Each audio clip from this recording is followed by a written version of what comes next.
Hey, what's up, everybody? Brotrio here, and we just saw Ant-Man and the Wasp.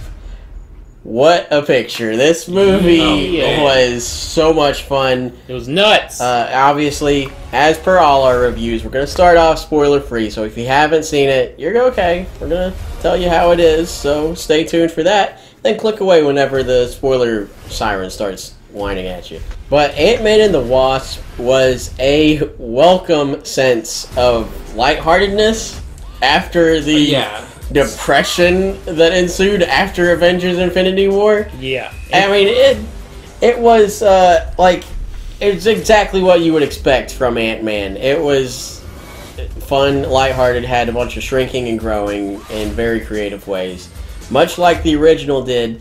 But where the original was more of a heist movie, Ant-Man and the Wasp was more of just, like, it had its slightly heisty moments, but it was more of like a rescue mission and like sci-fi movie. It's kind of like a sci-fi adventure more than anything. It was pretty well done, very well paced. I thought, there was never a moment that I kind of just dozed off or anything. And I mean, it was great. I liked it a whole lot, and they really had fun with the shrinking and growing and anything to do with Pym particles. They just had a blast incorporating that in. I mean, you can tell they did. Yeah, they're shrinking cars, they're shrinking buildings, they're growing, and they're growing Pez. Yeah, I mean, it's awesome. I really like the villain a lot. I thought Ghost was a good villain. Ghost was cool. With good motivation, and I mean, she just was better than Yellow Jacket, because, I mean... Well, yeah, Yellow Jacket was just, oh, my fake daddy doesn't love me. Yeah, he's not that hard to beat, and it was still a very welcome change of pace, especially having a villain that isn't basically a bad version of the hero. I like that. Yeah, that was really cool. Oh, she had cool and creepy powers. Plus, her effects were really cool too. How, one frame of her was always screaming, because I mean, it kept very freaking me out. Creepy. Yeah, and then you find out later it's because she's in constant pain. And I mean, I'm not really a spoiler, because I mean, it's like a sentence. It's a throwaway sentence in the movie, so don't freak out at us in the comments or anything. Yeah, but, sorry about that. Getting a little dicey here, we're gonna give you the score right about now. And Ant-Man and the Wasp is a great, fun, lighthearted movie, and we give it an 8 out of 10. It's great, has some amazing visual effects. Awesome characters as per the first one, and even the newer characters also have great motivations and development and everything. So yeah, Ant-Man and the Wasp, definitely worth seeing. And there are 2 end credit sequences, so stay till the very end. It's a Marvel movie, so obviously anybody you're gonna want to stick around. Anybody that leaves during the credits of a Marvel movie is dumb. Yeah, so I mean, why would you do it? Get your money's worth. Now, spoilers. Spoilers.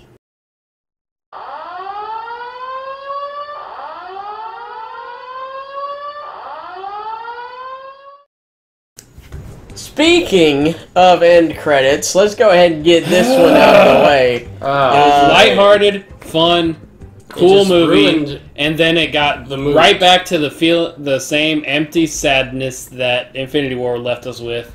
I mean, that ant's drumming. I pretty much expected some dusting, but the whole movie you were just like, they're gonna get dusted. Yeah, every time something important happened, I thought someone was gonna turn into dust, but I didn't think it was gonna be the entire Pym clan. Yeah, the whole family. Wow, Scott Lang was in the quantum realm. Yes, that was the kicker. If they had gone away right before, and Lang was like, "What the hell?" Would have still been sad, but it wouldn't have been like, "Oh shit." Yeah, he's in the quantum realm. Yeah. He's stuck.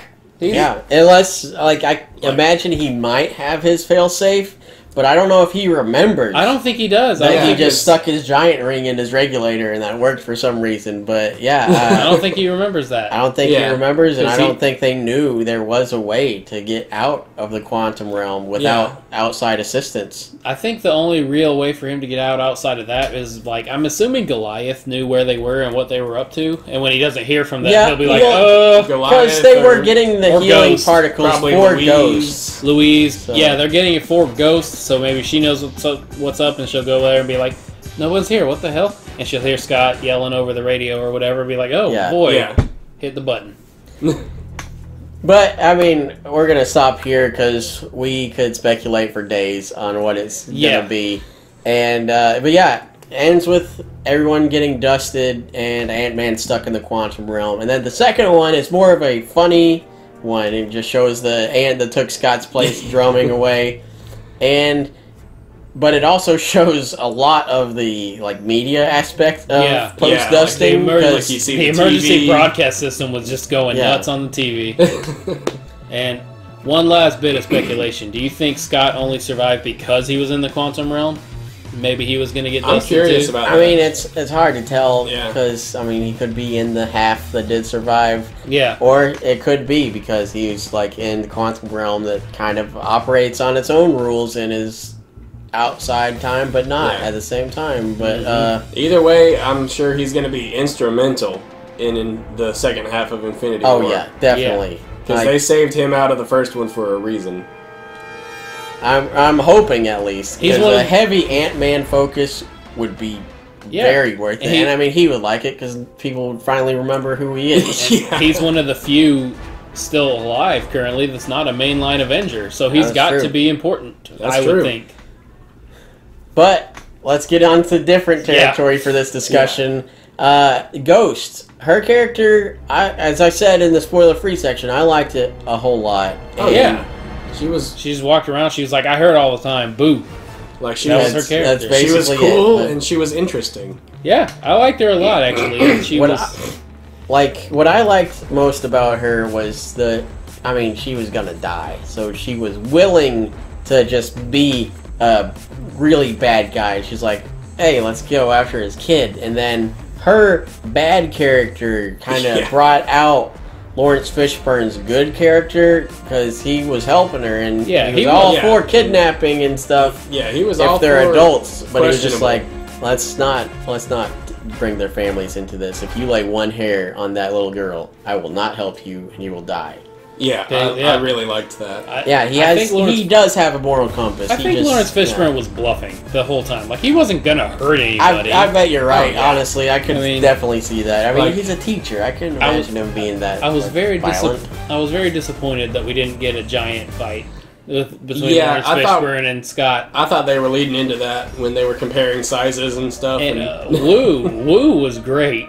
Yes. Was that the agent's name? Yeah.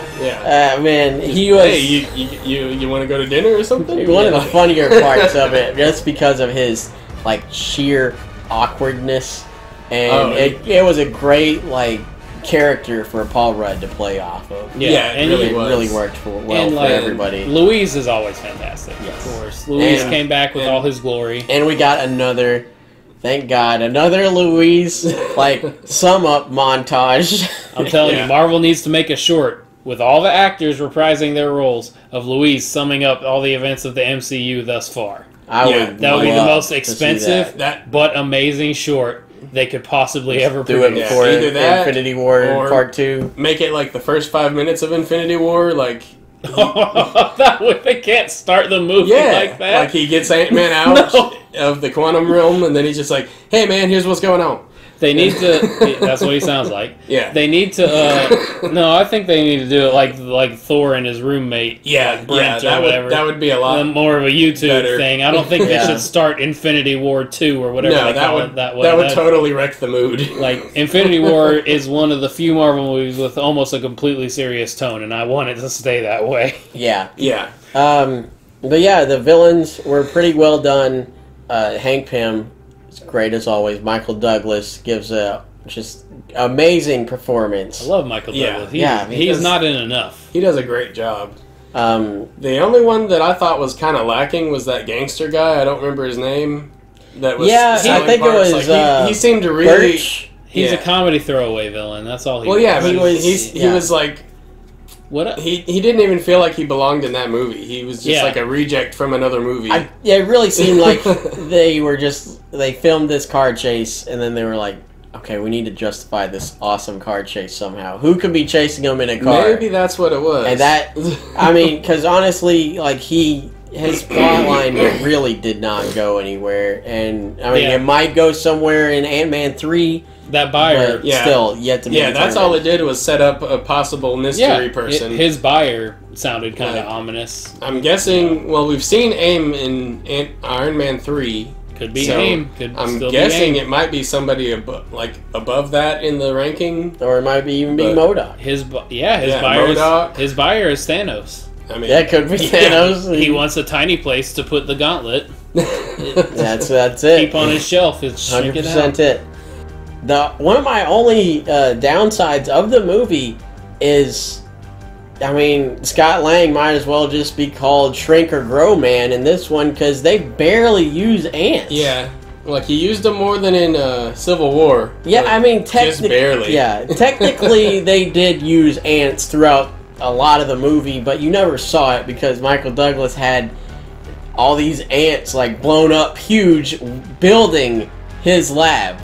No other movie will you will not see a ant with a power drill. Yeah, that was hilarious. It was very odd to see. Yeah. And I mean, he had them as like guard dogs to keep I forget his character's name, but Lawrence Fishburne's character in check. Like he just surrounded by these huge, big dog-sized ants, and that sounds utterly terrifying. Yeah. But other than that, they weren't like other than flying. Sometimes they weren't really in it too much, and that's a shame because that could easily be one of Ant-Man's more horrifying powers to use on someone just swarm them with any type of ant or every type of ant because he's Ant-Man. He can do what he wants. We loved Ant-Man and the Wasp. If you can't tell, it's just really an amazing, awesome superhero movie that doesn't take itself too seriously. Knows it had some big ass shoes to fill and didn't try to fill them. It just did its own thing. Yeah, that was the best thing about it. Yeah, it really was. And we haven't really touched on her much, but the Wasp stole the spotlight in the scenes that she actually was the Wasp. Yes. For being in the title, she didn't seem to do that much. No, she really didn't. She was just Hope most of the movie. Yeah. Not really the Wasp too much. Anytime she put that Wasp costume on, she was kicking some ass and taking names and shrinking and growing and buzz. Hey, thanks for watching. Did you like the video? Why don't you hit that like and subscribe button? It really helps us grow the channel.